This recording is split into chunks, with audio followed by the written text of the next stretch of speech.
So I believe you enjoy the law of attraction and you truly believe in it. If you strongly believe in something, you really put your effort into thinking about it. If you want $1,000,000, just think about the $1,000,000. Truly believe in it and you will get it. I hate to burst your bubble, but if you do think like that, you need to change the way that you think, because that's not how it works. Thinking about something constantly, obsessing over it, will not eventually get you that thing. And I want to make today's video really short, just to get you guys to wake up. To wake up! Okay, all this nonsense just came out when the law of attraction became a hype. If this were the 19th century and you went around saying that, oh, I'm really gonna believe that this is gonna happen to me and it will happen to me, people are gonna think that you're crazy. And it is true. I don't blame them for thinking that you're crazy, because you are. You can't just think about something and wish that it will come to you and then it will eventually come to you. I mean, it doesn't work that way. Thing is, law of attraction was used as an optimistic tool, and it does help, but not in the ways everyone is exaggerating it to be. It helps when you're feeling down and out and you're gonna quit. You feel like I'm just gonna quit because like I don't think this is gonna work. So the law of attraction makes you hold on to that hope, just that you can't abuse it. If you don't abuse it, it's actually a very good tool to use as a tool that keeps you motivated and moving forward in your life. But if you abuse it, then you're just going to be forever a daydreamer, and you're going to dream over and over again, and you never achieve anything in your life.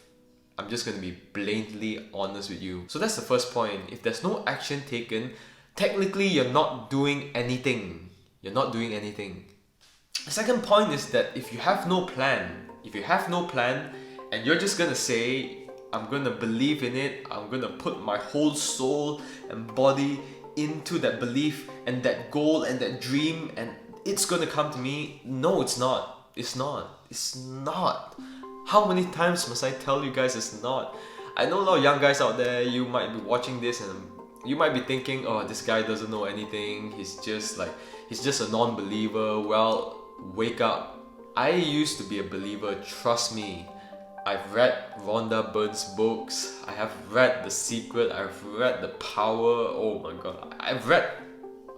I have literally read the most self-help books and followed the most self-help gurus. Ty Lopez, Grant Cardone, Dan Lok, Tony Robbins. I followed all of them. So believe me when I tell you this, that it's all just a gimmick to earn your money from selling their books, because it gives you a spike of dopamine. It makes you feel good. It makes you feel like, oh wow, I'm actually doing something when I'm actually doing nothing. You know what I mean? It's very easy to read a self-help book because all it does is just gives you optimism. But when it's time to read a skill-based book, like you gotta learn things, you're gonna use a lot of energy and it's not really that desirable to most people, at least. So self-help books is a way for you to feel good when you read, but you're not actually learning anything. And why I'm linking up self-help with law of attraction, because they're the same thing. You must have a plan. You must have an action plan. When you want to do something, when you want to achieve something, you have to have a goal, a plan, and you got to break it down. And then you can build yourself up to getting what you want. Not just, I want to get $1,000,000. Okay, I'm just gonna read more books about how to get $1,000,000. I got to be optimistic. I got to consistently do my work.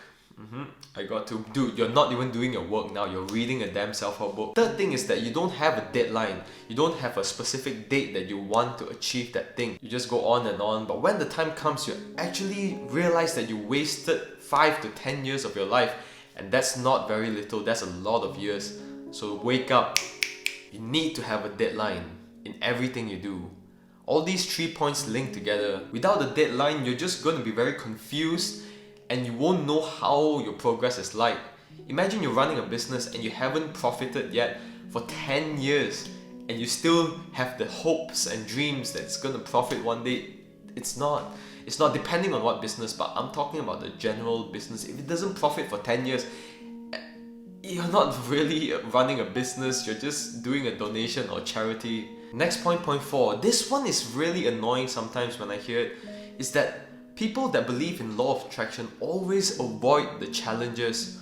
They don't actually solve problems, they don't actually face challenges heads on. I remember this time when I was reading the Rhonda Byrne book about The Secret. They said that if you want to be rich, what you must do, you must put your notes, your money notes, your bills face upwards, meaning the head is like face upwards, and you have to arrange all of them neatly in your wallet so that every time you open your wallet you see like it's neat, and then that is the law of attraction that will attract more money to come to you.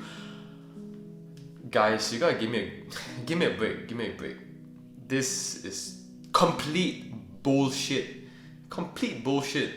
How does fixing your bills upright make you get more money? It doesn't make sense. Come on, wake up. I know you guys are stuck in the loop, which I once was as well. You guys gotta wake up. It's not like that. You want to get more money, then find more problems to solve. Solve more problems, create more solutions. And then your value goes up, and then you earn more money. I'm gonna shout out James Jani here because he has a lot of amazing videos, and this one video about the untold truth of money, that is the one that is perfectly explained out. And the 5th point is believers of law of attraction do not take responsibility and they don't blame themselves.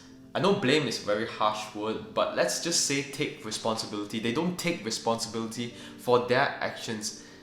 Blame it on life, blame it on attraction, blame it on the force field or whatever Star Wars kind of weird stuff they're thinking of.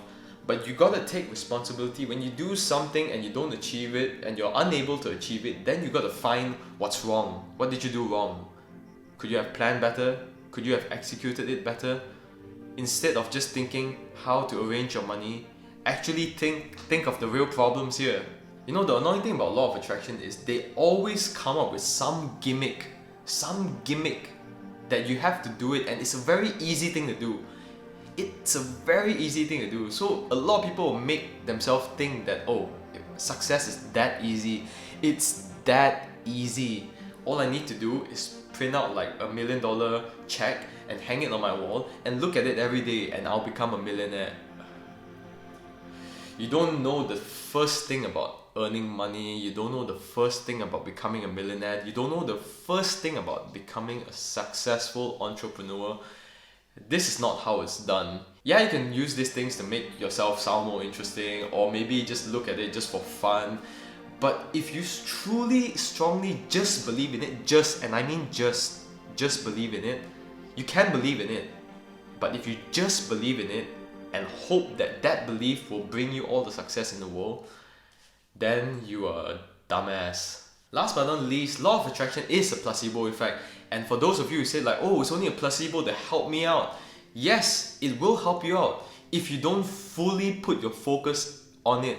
A placebo effect is a treatment which is designed to have no therapeutic value. Put that in short is that specific treatment is not the causation of the recovery of the specific problem. For example, if I have a wound and I'm applying this specific medicine on it, and this medicine actually helps me recover, that's not called placebo. But let's say my mom gives me this bottle of water and she says it's some kind of magical wound healing medicine, and I pour it on my wound and all of a sudden I feel so much better, even though it's just a bottle of plain water. And that feeling is called a placebo, because it's not actually the water that makes my wound better. It's just that I'm thinking that the water will make my wound better, so that's why I feel like it made my wound better.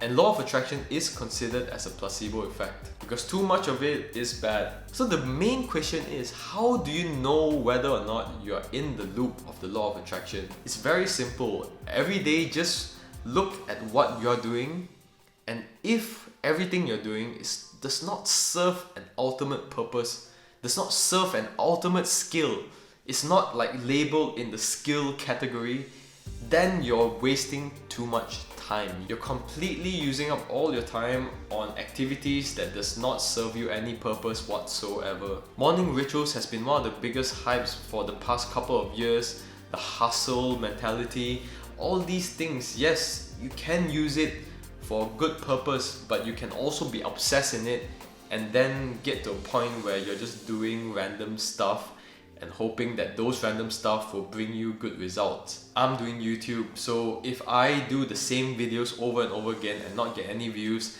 and I keep doing them over and over again, and every day I'm just telling myself, you know, tomorrow is going to be a better day, and I'm going to be optimistic, I'm going to read more books about optimism, on following your path, following your dream, then I'm probably going to get no views for the rest of my life. Because the right steps that I have to take is I have to review my data analytics, see what kind of videos that people like, think about how to make better thumbnails, think about how to make better titles, think about what kind of content that I can provide that people actually like and actually find useful.